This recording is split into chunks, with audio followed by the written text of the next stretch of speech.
श्रीमद् भगवद गीता अध्याय संख्या 11 श्लोक संख्या 26 से आगे तक। अमी चैताम धृतराष्ट्रस्य पुत्रः सर्वे सह एव अवनिपाल संघे भीष्म द्रोण सूत पुत्र असो सह अस्धिये अपि योध मुखे वक्त्राणि ते त्वरमाना विशन्ति दृष्टा करालानि भयानकानि चेके चित्ता बिलगा दशन अंतरेषु सदृश्यन्ते चूनते उत्तम अंगे। धृतराष्ट्र के सारे पुत्र अपने समस्त सहायक राजाओं सहित तथा भीष्म द्रोण कर्ण तथा हमारे प्रमुख योद्धा भी आपके विकराल मुख में प्रवेश कर रहे हैं। उनमें से कुछ को शिरों को तो मैं अपने दांतों के बीच चूर्णित हुआ देख रहा हूँ। एक पिछले श्लोक में भगवान ने अर्जुन को वचन दिया था कि यदि वह कुछ देखने का इच्छुक हो तो उसे दिखा सकते हैं। अब अर्जुन देख रहा है कि विपक्ष के नेता भीष्म द्रोण कर्ण तथा धृतराष्ट्र के सारे पुत्र तथा उनके सैनिक तथा अर्जुन के भी सैनिक विनष्ट हो रहे हैं। यह इसका संकेत है कि कुरुक्षेत्र में एकत्र समस्त व्यक्तियों की मृत्यु के बाद अर्जुन विजयी होगा। यहाँ यह भी उल्लेख है कि भीष्म भी जिन्हें अजय माना जाता है ध्वस्त हो जाएंगे। वही गति कर्ण की भी होनी है। न केवल विपक्ष के भीष्म जैसे महान योद्धा विनष्ट हो जाएंगे अपितु अर्जुन के पक्ष वाले भी कुछ योद्धा भी विनष्ट हो जाएंगे। अब यहाँ जो है भगवान कृष्ण जो युद्ध का जो परिणाम है उसके बारे में चर्चा कर रहे हैं कि युद्ध में क्या होने वाला है। दोनों ओर के लोग मारे जाने हैं और दोनों लोग के ओर आपके अंदर प्रविष्ट हो रहे हैं। अब मुखों में कुछ तो प्रविष्ट होने वाले सीधा पेट में चले जाते हैं और कुछ जो है अपने मस्तक सहित आपके दांतों और दाढ़ों के बीच में फंस के चूरा हो रहे हैं। अब भीष्म और द्रोण दोनों महत्वपूर्ण और महान योद्धा हैं तो इनका नाम अलग से लिया गया है। अब भगवान के विराट रूप में अर्जुन को अपना आसन्न भविष्य की बात दिखा रहे हैं कि भविष्य ये होने वाला है, इसको देख ले और समझ ले। 11वें अध्याय के 7वें श्लोक में भगवान ने कहा था तो और भी जो कुछ देखना चाहता है वह भी इस विराट रूप में देख ले, सब कुछ इसी में दिखाई देगा। अवनिपाल सदेंगे, अवनिपाल अर्थात राजाओं का वाचक है। संगे मीन्स बहुत सारे राजाओं का समूह, उनके बारे में चर्चा हो रही है। अब आती है श्लोक संख्या 28। यथा नदीनां बहवे अम्बुवेगा समुद्रम एव अभिमुखा द्रवन्ति तथा तव अमी नरलोक वीरा विशन्ति वक्त्राणि अभिविजलन्ति। जिस प्रकार नदियों की अनेक तरंगे समुद्र में प्रवेश करती हैं उसी प्रकार ये समान महान योद्धा भी आपके प्रज्वलित मुखों में प्रवेश कर रहे हैं।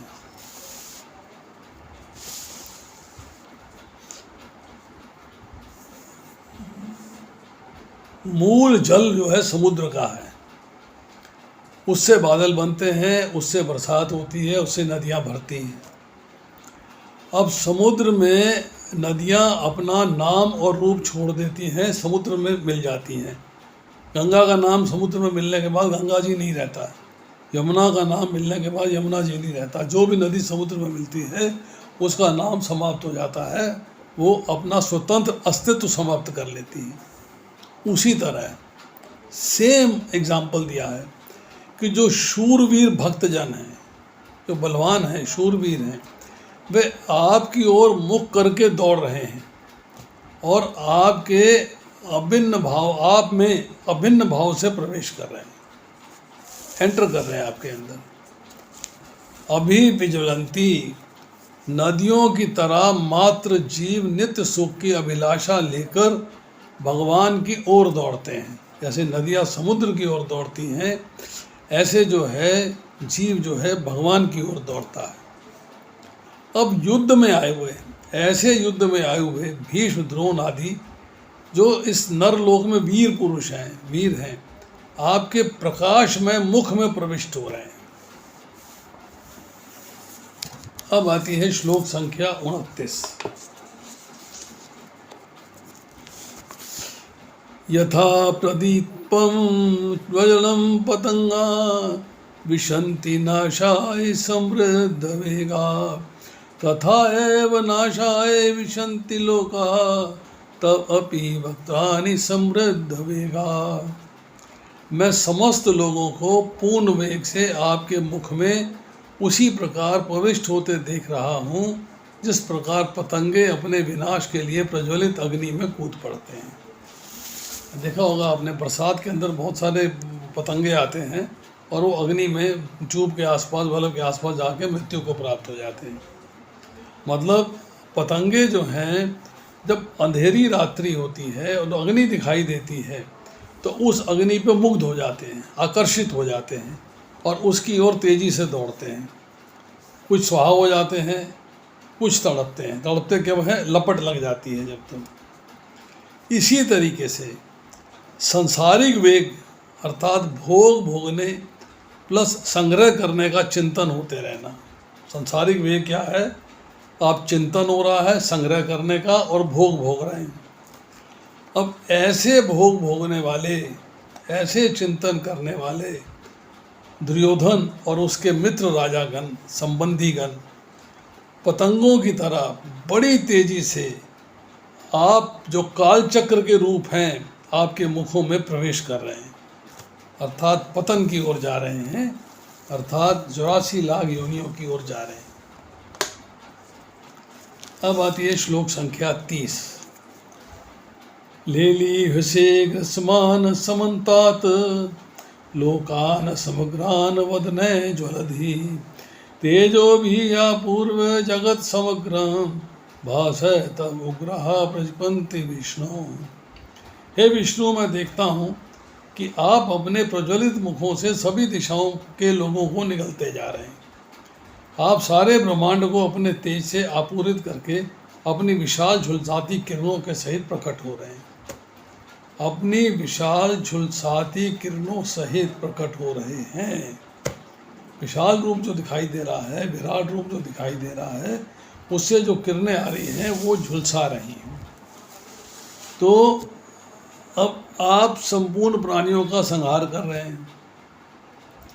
कोई इधर उधर न चला जाए तो आप जीभ निकाल के उनको अपने लपेटे में ले रहे हैं और सब आपके प्रज्वलित मुखों में से ग्रसन हो रहे हैं, ग्रास बन रहे हैं। उसकी मतलब जैसे जब रोटी का ग्रास बनता है ऐसे ग्रास बन रहे हैं। मीन्स काल रूपी भगवान की जिह्वा के लपेटे से कोई बच नहीं सकता। अब आती है श्लोक संख्या 31। आख्या ही मेक भवान उग्र रूप नमस्तु ते देववर प्रसीद विज्ञातुमिच्छामि भयन्तमाद्यं नहि प्रजनामि तव प्रवर्तिम्। हे देवेश, कृपा करके मुझे बतलाइए कि इतने उग्र रूप में आप कौन हैं। मैं आपको नमस्कार करता हूँ, कृपा करके मुझ पर प्रसन्न हूँ। आप आदि भगवान हैं, मैं आपको जानना चाहता हूँ क्योंकि मैं नहीं जान पा रहा हूँ कि आपका प्रयोजन क्या है। अब फेल हो गया है अर्जुन। उसने कहा है कि किस तरह से आप अपने अंश मात्र से ब्रह्मांड में प्रविष्ट होते हो, बताइए। और जब भगवान बता रहे हैं तो क्या कहता है कि आप उग्र रूप में कौन हैं, मुझ पे प्रसन्न हो जाइए। आप आदि भगवान हैं, मैं आपको जानना चाहता हूँ और मैं नहीं जान पा रहा हूँ कि आपका प्रयोजन क्या है। अब अर्जुन घबरा गया। अब उग्र रूप का वास्तविक परिचय जानने के लिए प्रश्न करते हैं कि आप देव रूप से भी दिखाई दे रहे हैं, उग्र रूप से भी दिखाई दे रहे हैं और सामने मेरे समक्ष 2 भुजा रूपधारी भी उपस्थित हैं। तो वास्तव में ऐसे रूपों को धारण करने वाले आप हैं कौन, इसके बारे में जानना चाहता है। और घबराहट में नमस्कार के सिवाय और कुछ सोचता नहीं, नमस्कार कर रहा है। आद्यम मतलब आदि, अर्थात मोस्ट एक्सेलेंट बीइंग, ऐसा मैंने कभी देखा ही नहीं। आश्चर्यजनक, एक्सेलेंट, विज्ञातुम, जानने के लिए मैं डिटेल में जानना चाहता हूँ, डिटेल में। और प्रवृत्तिम अर्थात प्रयोजन क्या है कि दोनों पक्ष के योद्धा नष्ट होते दिखलाई पड़ रहे हैं, मेरी तरफ के भी और अपोजिशन की तरफ के भी। और क्यों दिखला रहे हो? भविष्य में क्या करना चाहते हो? क्या रहस्य है? इसको खोल कर तो बताइए। अब अर्जुन जो है उस रहस्य को जानना चाहता है। अब भगवान बताना शुरू करते हैं। श्री भगवान उवाच कालस्मि लोकाक्षयकृत प्रवृद्ध लोकान् समाहर्तुम् इह प्रवृत्तः ऋते अपि त्वां न भविष्यन्ति सर्वे ये अवस्थिता प्रति अनिकेषु योद्धा। भगवान ने कहा, समस्त जगतों को विनष्ट करने वाला काल मैं हूँ और यहाँ समस्त लोगों का विनाश करने के लिए आया हूँ। तुम्हारे सिवा दोनों पक्षों के सारे योद्धा मारे जाएंगे, तुम्हारे मीस पांडवों के सिवा। पांडव बचेंगे पर दोनों पक्षों के समस्त योद्धा मारे जाएंगे। यद्यपि अर्जुन जानता था कि कृष्ण उसके मित्र तथा भगवान हैं, तो भी वह कृष्ण के विविध रूपों को देखकर चकित था। इसलिए उसने इस विनाशकारी शक्ति के उद्देश्य के विषय में पूछताछ की। वेदों में लिखा है कि परम सत्य हर वस्तु को, यहाँ तक कि ब्राह्मणों को भी नष्ट कर देते हैं। भगवान सबको नष्ट कर देते हैं। कठोपनिषद 1:2-25 में वचन है, यस्य ब्रह्म च क्षत्रम च उभे भवता ओदनः मृत्युस्य संचेतन च संचेतनम का इथा वेद यत्र सह। अंततः सारे ब्राह्मण, क्षत्रिय तथा अन्य सभी परमेश्वर द्वारा काल कवलित होते हैं और परमेश्वर का यह रूप सबका भक्षण करने वाला है। यहाँ पर कृष्ण अपने को सर्वभक्षी काल के रूप में प्रस्तुत करते हैं। केवल कुछ पांडवों के अतिरिक्त युद्ध भूमि में आए प्राय सभी लोग उनके द्वारा भक्षित होंगे।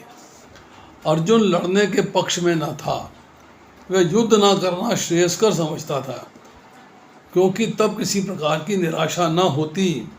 किंतु भगवान का उत्तर है, यदि वह नहीं लड़ता तो भी सब लोग उनके ग्रास बनते, क्योंकि यही उनकी इच्छा है, उनकी डिज़ायर है, भगवान की इच्छा है। यदि अर्जुन नहीं लड़ता तो वे सब अन्य विधि से मरते। मृत्यु रोकी नहीं जा सकती, चाहे वह लड़े या न लड़े। वस्तुतः वे पहले से ही मृत हैं। काल विनाश है और परमेश्वर की इच्छा अनुसार सारे संसार को विनष्ट होना है, यही प्रकृति का नियम है।